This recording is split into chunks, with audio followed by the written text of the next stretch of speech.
Nous recevons aujourd'hui Christopher Gigès, membre du gouvernement notamment en charge de l'économie numérique et coordinateur du comité de soutien d'Emmanuel Macron en Nouvelle-Calédonie. Christopher, bonjour. Bonjour. Merci beaucoup d'avoir accepté notre invitation. Alors on va commencer par un sujet d'actualité, à savoir la présidentielle qui s'est achevée hier soir.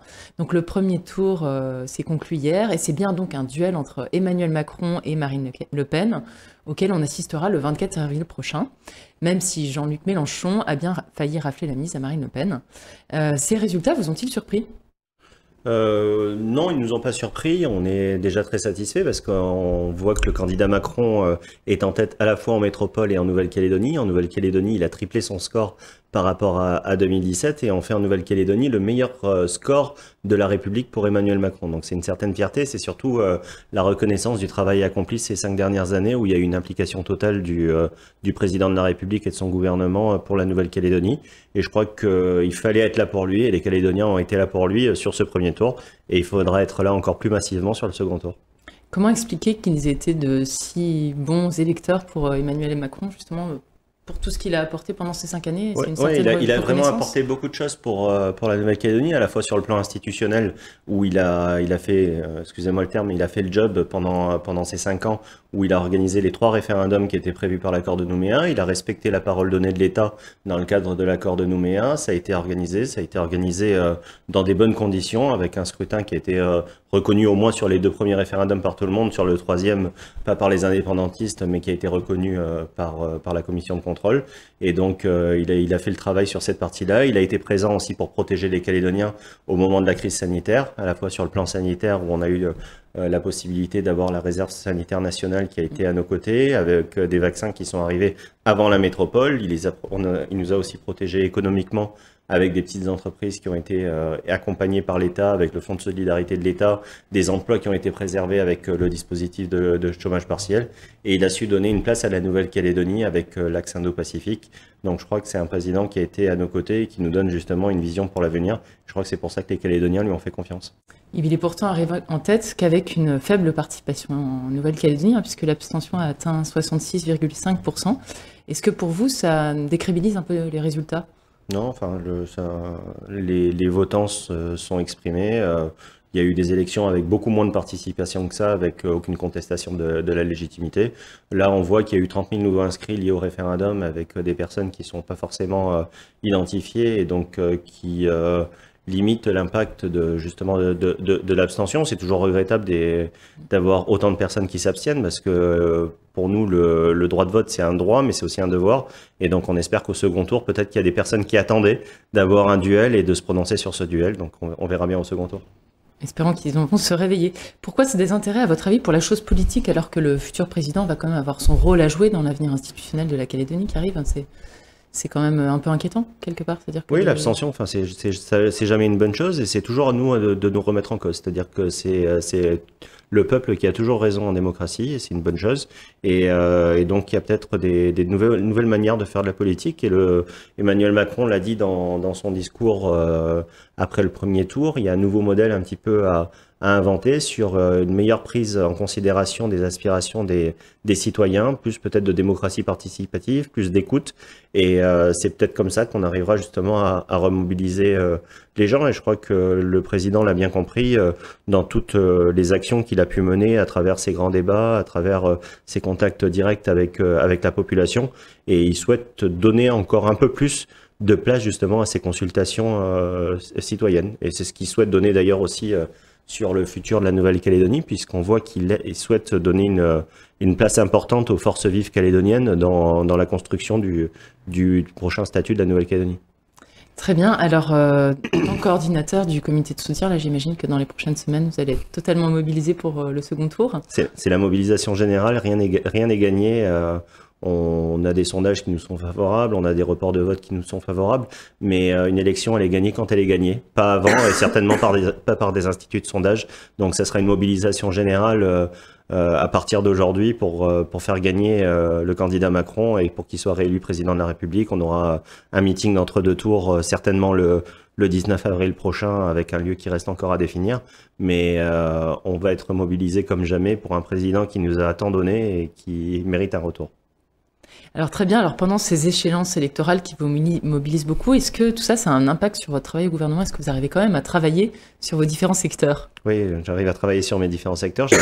J'ai un excellent cabinet qui travaille très bien, mais j'ai la chance d'avoir des très beaux secteurs au gouvernement qui sont la transition énergétique, l'économie numérique, la partie dialogue social ou l'économie maritime, qui sont des beaux secteurs d'avenir et qui s'inscrivent aussi dans la vision que porte Emmanuel Macron, puisque c'est un des rares candidats qui parle d'économie numérique et de transition énergétique et de la politique maritime. Les autres candidats n'en ont pas du tout parlé pendant cette élection. Et donc, oui, j'ai le temps d'y travailler. En plus, ça me passionne. Très bien. Alors, en parlant de gouvernement, il y a eu un épisode il n'y a pas longtemps, depuis que les loyalistes ont quitté l'hémicycle du Congrès en signe de désaccord avec le budget 2022. Élaboré par les indépendantistes notamment. Comment se passent les choses route des artifices? Quid de la collégialité que vous estimiez avoir vu piétiner? Ouais, déjà, il y a un problème de forme sur cette question-là. Faut se souvenir que les indépendantistes ont fait tomber le gouvernement en février 2020. Ils ont mis 6 mois pour se mettre d'accord.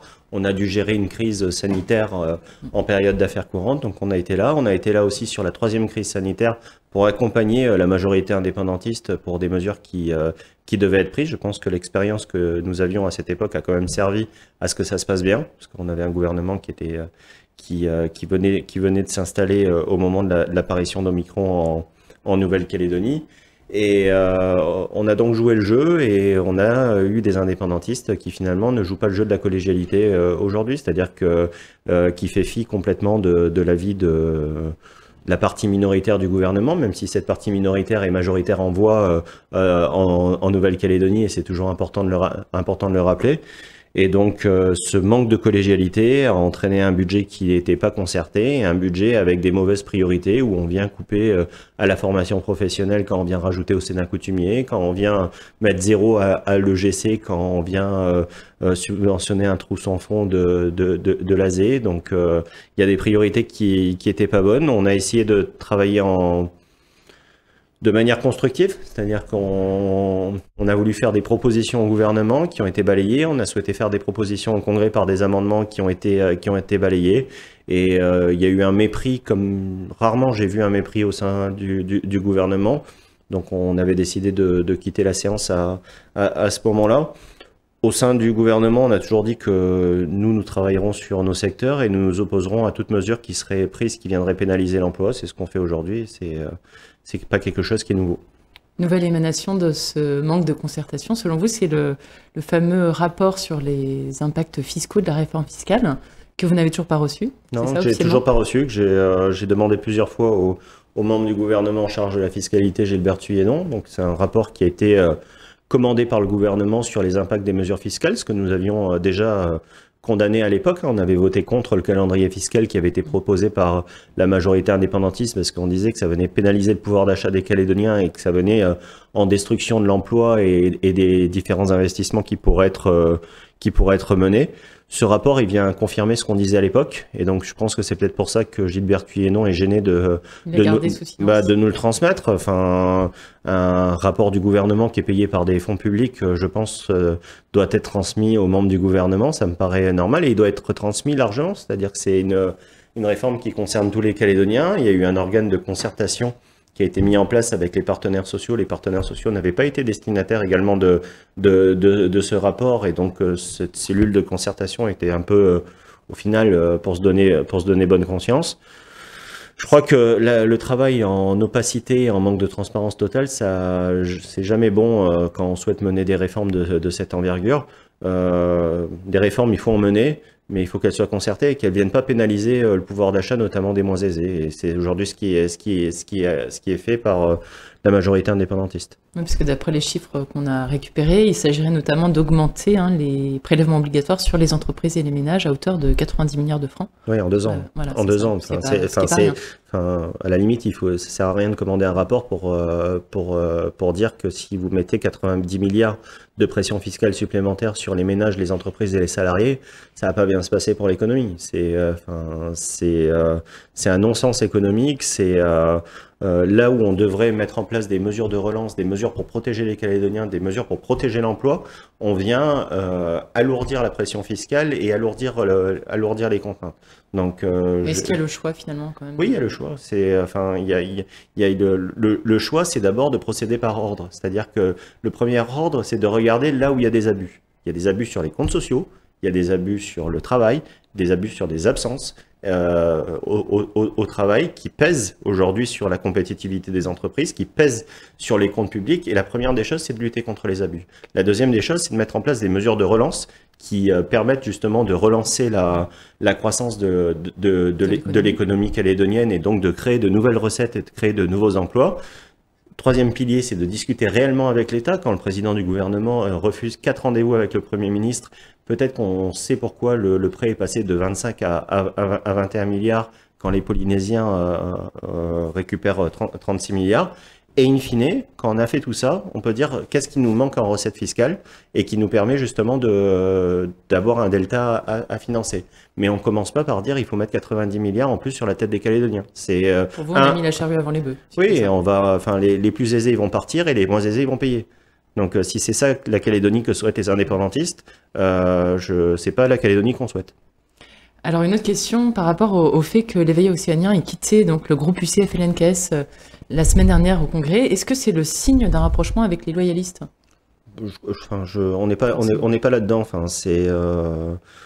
Déjà, l'éveil océanien a quitté le groupe suite aux propos de Daniel Goa, qui n'était pas à son coup d'essai, aller menacer un petit peu l'éveil océanien et toute la communauté wallisienne et futunienne de dire qu'ils étaient aux ordres et qu'il fallait qu'ils votent absolument tout. Je pense que c'est un mépris à la fois pour l'éveil et à la fois pour la communauté wallisienne et futunienne. Et les propos de Daniel Goa qui étaient pas d'autres termes racistes sur certains points, de comparer la France à l'Allemagne nazie ou à un régime poutinien, c'est des choses qui sont pas acceptables, qui sont vraiment pas acceptables et qui discréditent son auteur ou les auteurs de son discours, parce qu'on sait que Daniel Goa a des plumes derrière lui qui sont pleines d'aigreur et de rancœur vis-à-vis de la France et donc qui lui font dire des choses qui sont pas acceptables.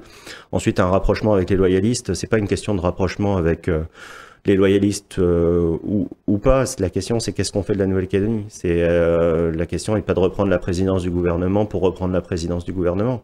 On a des enjeux économiques, on a des enjeux sociaux, on a des enjeux sur les termes de comptes publics. Et donc, s'il devait y avoir un travail avec les différentes forces politiques pour constituer une nouvelle majorité, elle devrait se faire sur la base d'une feuille de route très claire et pas sur la base d'une répartition de postes. Donc la mention de censure dont on entend parler pas mal ces derniers temps n'est peut-être pas encore pour tout de suite. Je vous dis, avant de discuter d'une motion de censure, avant de discuter d'une chute du gouvernement, il faut qu'on se mette d'accord sur une feuille de route. C'est cette feuille de route qui guidera ce qui se passera. Si c'est une motion de censure, ça sera une motion de censure. Si c'est une chute du gouvernement à partir de août, ça sera une chute du gouvernement à partir de août. Mais reprendre le gouvernement pour reprendre le gouvernement. Non, je crois que vous parliez tout à l'heure de pourquoi les Calédoniens les Français ont un désintérêt pour la politique. C'est parce qu'ils ont l'impression souvent qu'on s'intéresse qu'au poste. Si on doit mettre en place une nouvelle structure, une nouvelle majorité pour reprendre les institutions, elle devra se faire sur la base d'une feuille de route commune, partagée, qui répond aux aspérités des uns et des autres et surtout qui répond aux défis que rencontre aujourd'hui la Nouvelle-Calédonie. Prendre un poste pour prendre un poste, c'est pas aujourd'hui la priorité.